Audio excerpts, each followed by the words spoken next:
This morning's reading is on sharing. True happiness is found not in possessions, but in sharing what one has with others. Thus is one's self-identity expanded as he learns to live in and enjoy a greater reality. People who gladly share with others feel themselves bathed by a constant inner stream of happiness. Sharing is the doorway through which the soul escapes the prison of self-preoccupation. It is one of the clearest paths to God. Please affirm with me. What I give to others, I give not away. What I give to others, I give not away. For in my larger reality, it remains ever mine. It remains ever mine. I am happy in the happiness of all. I am happy in the happiness of all. What I give to others, I give not away. What I give to others, I give not away. For in my larger reality, it remains ever mine. It remains ever mine. I am happy in the happiness of all. I am happy in the happiness of all. And now in a whisper, what I give to others, I give not away. What I give to others, I give not away. For in my larger reality, it remains ever mine. It remains ever mine. I am happy in the happiness of all. I am happy in the happiness of all. And now, silently, the point between the eyebrows, what I give to others, I give not away. For in my larger reality, it remains ever mine. I am happy in the happiness of all. I am happy in the happiness of all. And please pray with me silently. O infinite giver, teach me to find happiness through others. Om Shanti. Amen.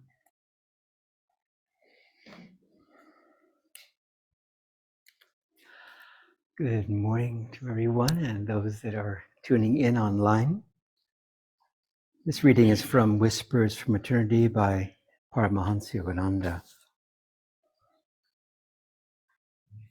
entitled, Heal my nerves and install in me new ones, resonant with thy joy. When thou camest, I smiled in my soul cottage by the little brook of life. O mystic electrician, the many-tinted bulbs of unawakened happiness, long dependent on my nerve-clogged senses, refused to facilitate with thy light. For the nerve wires had been torn and shaken by high winds of outward involvement. O thou silent physician of illness, heal my tattered nerves. Restorer of shining currents in our lives, resurrect all the dead nerve wires, not only in me, but in people everywhere. Breathe into their bodies an unleashed flow of power, that all the unlit, bare-wired and dangling bulbs of their senses may suddenly shine again with thy blazing glory. I am but the bulb. Thou art the holy energy that can animate it. Thou art indeed both bulb and light. Help all men to realize this miracle. And from the New Path by Swami Ananda, this is drawn from the chapter Spiritual Service. This was taken at a time when Swami was blessed to have his first long-term tour of duty, joyous duty here in India between 1958 and 1962. And prior to that, Yogananda, when he first came in 1948 as a very young man of 22, he was given responsibilities immediately. He was drawn to Yogananda's desert retreat where Yogananda was interpreting the scriptures, the Gita, and so on. And Swami spent many months with him. And then again, at a young age, he was made head of the monks, which was awkward for him because most of the monks had been there a long time and were double his age. Within a year, he was asked to do Kriya initiation in Yogananda's stead and give a lecture as well. It was a challenging time for him. And during this time, if that wasn't enough, he, as he said later, it was 7 years, and he was lecturing regularly, as a minister there in Self-Realization Fellowship. He'll go to Satsanga. It was 7 years before he could convince himself that he was doing any good. And there were some dramatic occasions where people came up to him and reassured him that he had really, through his various talks and lectures, had given them a deep inspiration and indeed changed their lives.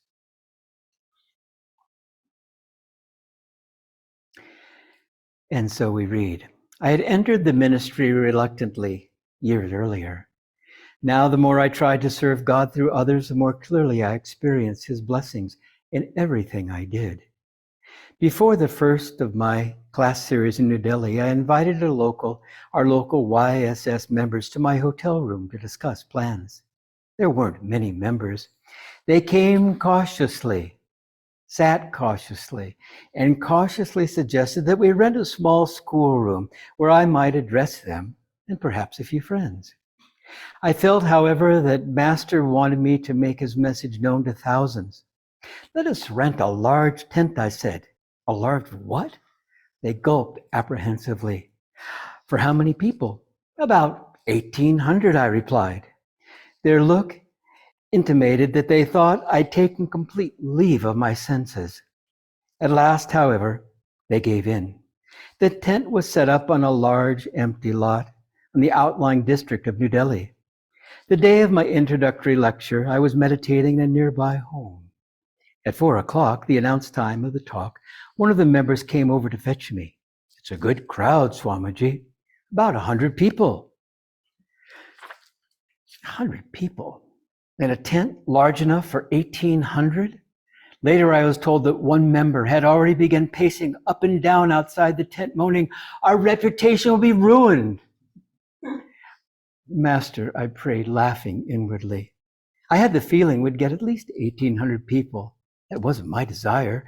If no one had come, it would have been the same to me.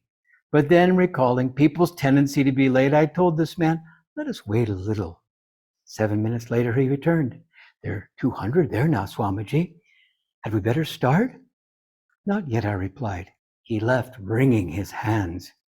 At 4:15, smiling with relief, he returned. About 600 people are there now. Shall we begin? 15 minutes was long enough wait. I rose to my feet. During the brief time it took us to reach the tent, more crowds arrived. By the time I reached the dais, the tent was full to overflowing. 2,000 people heard me that day, most of them later enrolled for my classes. At the end of my lecture, I announced, during this week of classes, it would be easier for those who might want private interviews with me if I were housed nearby. Would anyone here like to invite me to stay in his home? Afterward, 50 or more people approached me to extend invitations. Dismayed, I realized I had to refuse all of them but one. Master, I replied, I prayed, whose invitation should I accept? Then all at once, seeing one man, I was attracted by the look in his eyes. I can still see that look in my mind. I'll stay with you. Later, my host for that week confided to me, I read Paramahansaji's autobiography of a yogi years ago and wanted very much to receive Kriya Yoga initiation, but I didn't know where to get it. At last, I read in the newspaper about your recent lectures in Patiala, 100 miles away. I decided to request time off from my office and go there to seek initiation from you. But my wife said to me, why go all that distance? If you have faith, Swamiji will come to New Delhi and get initiation here. Not only that, he will stay in our home. Truly, Swamiji, your visit to our humble dwelling is an extraordinary proof to God's grace.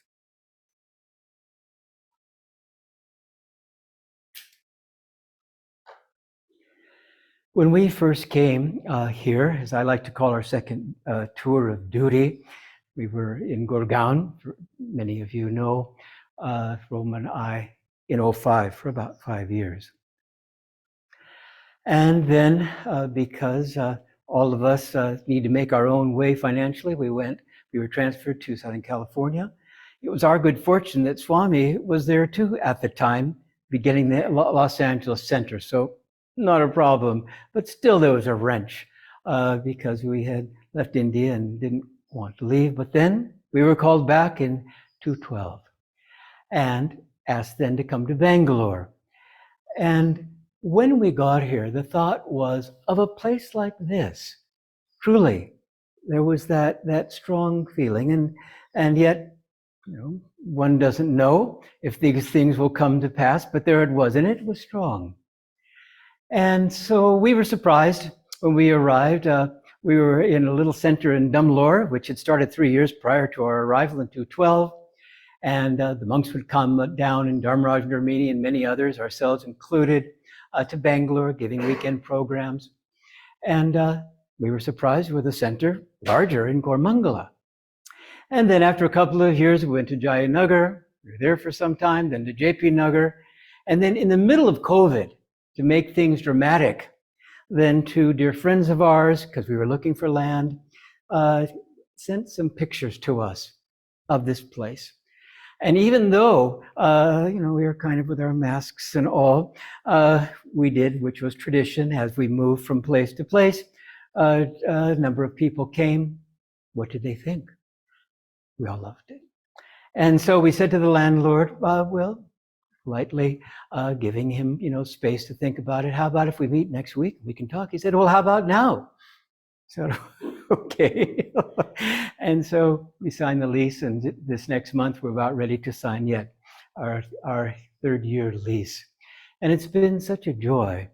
Well, this right here out here, where we almost didn't have our fire ceremony, but then did. Thank you again for being so flexible. We transfer it out to continue to energize the place, and we'll be having Sunday satsangs there as we get, our online and so forth together. It takes a little bit of time for these adjustments.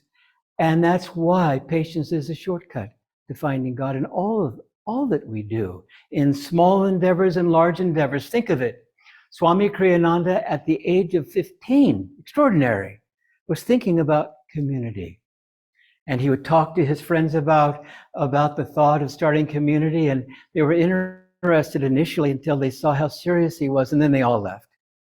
And he had to wait, a long, long time until he became a monk in Self-Realization Fellowship, and then leaving that organization in 62, 5 years later in 67, got the first property. And even then, the little piece of property we got, the seclusion retreat, was, his thought, just a place for himself to be in seclusion, because he was still trying to figure out what was his way to serve Master. He still didn't know. It was an abrupt shift from Yogananda's organization, SRFYSS, in 62.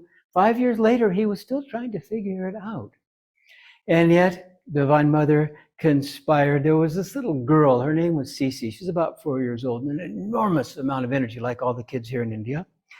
And so Jyotish was there at his tent platform there at the seclusion retreat. And little Cece came up rather early, perhaps even 7 in the morning, before perhaps Jyotish was not even done with his sadhana.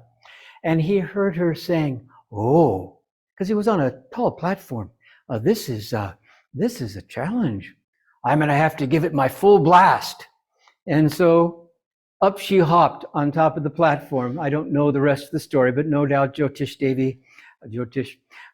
he wasn't married to Devi at the time, his sadhana now shifted to seva, and it was time to visit with Cece. So we've always had the fun thought that Cece was the one responsible for communities that was so near and dear to Master's heart, because we got the property in 67. One person was staying there over the winter. 68, the retreat started. And then in 69, we bought the village just 6 miles down the road. These things take time. 50 years later, we just got our temple.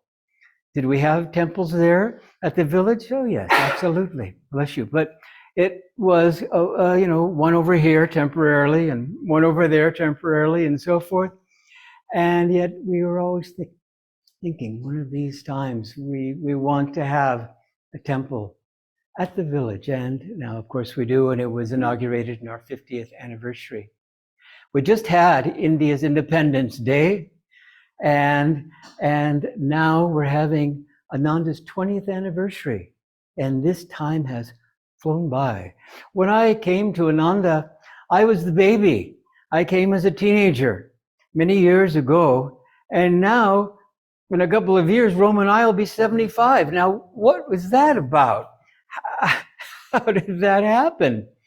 And it's been a joyous ride. Many challenges, of course. Yogis know of this.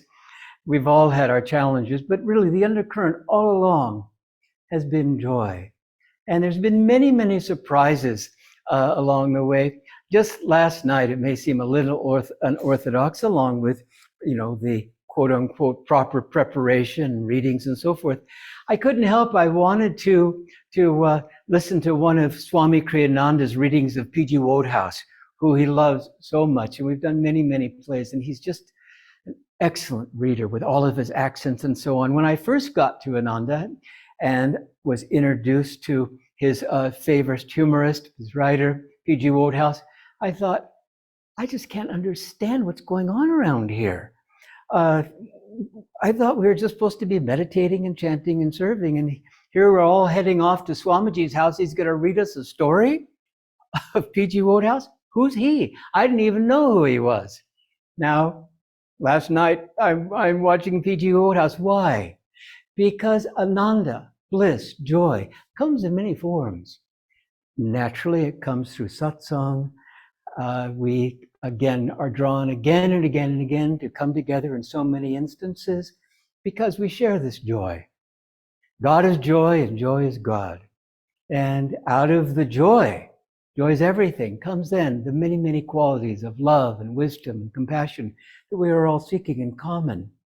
And so when I look out there, those of you, and I think many of you knew it as a Roman ruin, not that long ago, and now it's been resurrected. And why are we doing, these fire ceremonies out there? Just do as we do at Ananda. You churn the ether. That's what we've always done. You churn the ether through prayer, through seva, through satsang, through so many means, in order not only to enliven our own spiritual lives, but to help others. We were in New York attending our daughter's wedding and missing all of you so much. And when we came back, the very first prayer that came, and it's with me still, and it's been one I've revisited many, many times, simply driven by the memory of prior to getting on the spiritual path. 2 years trying to find Ananda, I didn't even know it existed. And it was a hard time. And I had to have a lot of faith to just continue on. And this, of course, is a story we all share in so many, many ways. And finally, I found Ananda. And so the prayer over these many years and currently is, there are people out there like us, sincere people. Sincerity is everything. Devoted people. People that want this. I was talking with a friend the other day, and we were saying, well, we were in this center and that center in JB Nagar. She said, JB Nagar, where were you? I said, oh, the landmark's Urban Ladder. Urban Ladder? I was there for 10 years. I was there for 10 years. You were right there. How many people, whether it's that type of story or maybe people that are in New Zealand, and they want this vibration. How many times have we heard, I read the autobiography of a yogi 25 years ago, and perhaps, like in this story, wanted Kriya Yoga but didn't know where to find it. There's so many variations of this, but the longing was there. There was a man who met Master at a large hall when he was filling the largest halls in the country, and this was back in the 20s. And then Yogananda left. And for all those years, about 30 years, he was wondering where Yogananda was. And then finally he came and joined the monastery. And he said to Yogananda, he said, that was very interesting in that lecture. This was in the 20s. Yogananda was a man in his, late 20s, early 30s. He said that entire time you were talking to me. You were looking at me. And what did Yogananda say? I remember. A miracle, yes. But still, these great ones are omnipresent, another testimonial of that. And so there are these souls out there, and the thought that I have, the prayer that I have is, there's Yogananda, right there, right before their eyes, just pulling on them. Go to the internet, go to the library. You've got this haunting desire to take your next step. You don't know what it is. And in India, there is so much, and many true paths, of course. But we've come down specifically to find our purpose. What is our path? What is our karma? What is our dharma? And prayers are powerful. As Yogananda said, prayers are just like electricity and the law of gravity. It's the real McCoy. It's the real thing. And there's so many stories out there of people that have prayed and had incredible results, as we read right here. There was a man, very interesting story of a man who was in a small little village, I believe somewhere in Europe. And he wanted to convert, he wasn't Jewish himself, he wanted to convert a Jew to Christ. Very unusual and very specific prayer. And there were no Jews in the village. And so he was having to pray and pray and pray for many years. And then Richard and Sabina Wormbrandt came. We went down to see them, very highly advanced souls. And if you ever have a chance to read their writings or see them on the internet, extraordinarily inspiring. And we went to see them. And I remember Richard Wormbrandt was there on the dais and about ready to talk. And then he said, a man of humor, he said, you know something, what is this? I'm the one here, giving the lecture. You're paying all attention to my wife, Sabina, back there. There's a whole crowd around her as she was selling books. Everyone was laughing. Divine Mother again. There it was, and such a sweet soul, and a very saintly soul too. Well, so this man was praying, and who arrived at his village? But Richard Wormbrandt and Sabina. And at that time, all they wanted to do was party. They had no interest. As a matter of fact, I believe at that time, if they weren't atheists, they certainly weren't interested in God. They were very prosperous and having a great time. And yet, inside, there was this hollow desert. And we know over this. All we have to do is revisit the time before we discovered our inner life, and we know that experience, and it was a tough one. It was greatly challenging. And so this man, this humble man, he was an old man at that time, praying and praying to convert a Jew to Christ in this village where there were no Jews. Again, where did he get that prayer? Who knows? And then these saintly souls came, and he introduced them to Christ, and it changed their lives.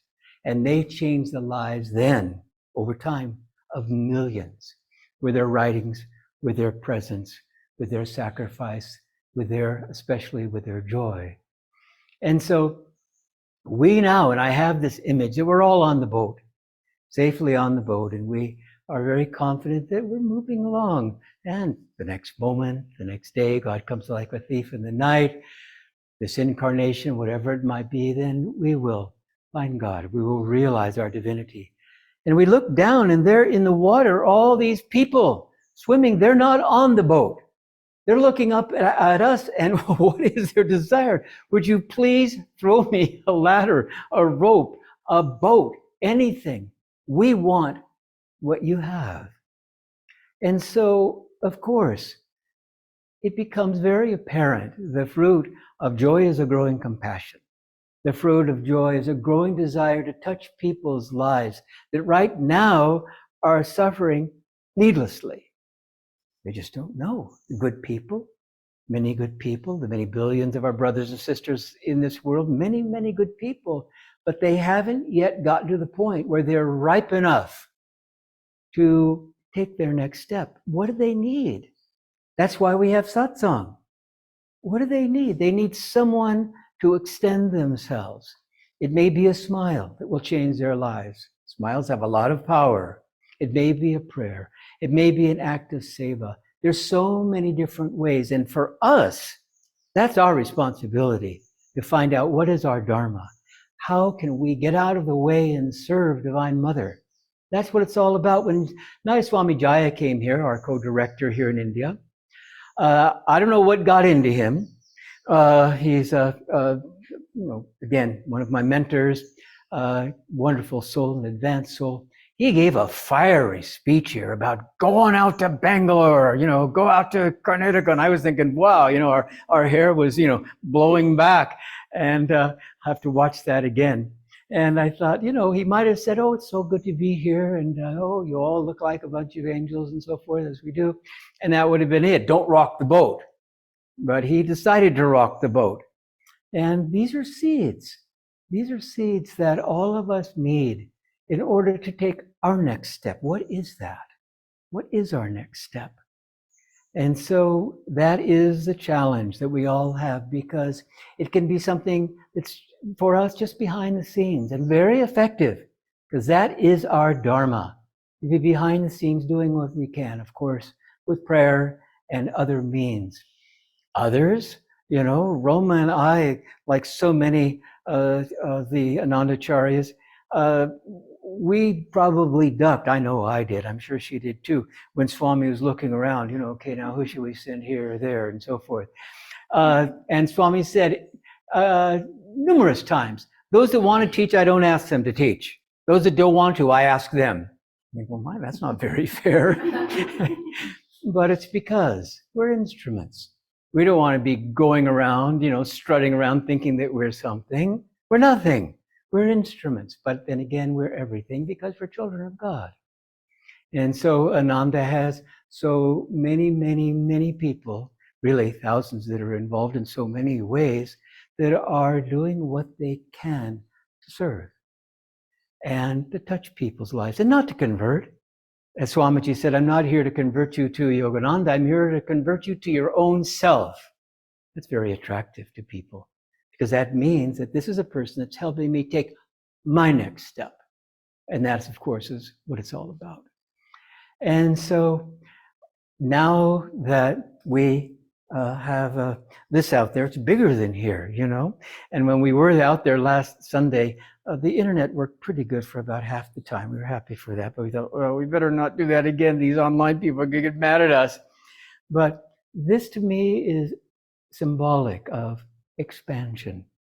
And so what can we do about it in our own way?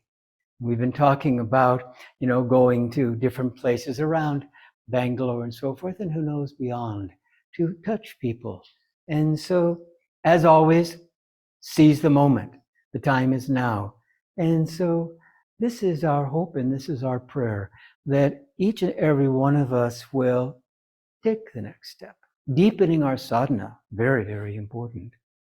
Doing what we can to tap into our own karma in order to find out what our dharma is, and then go after that wholeheartedly.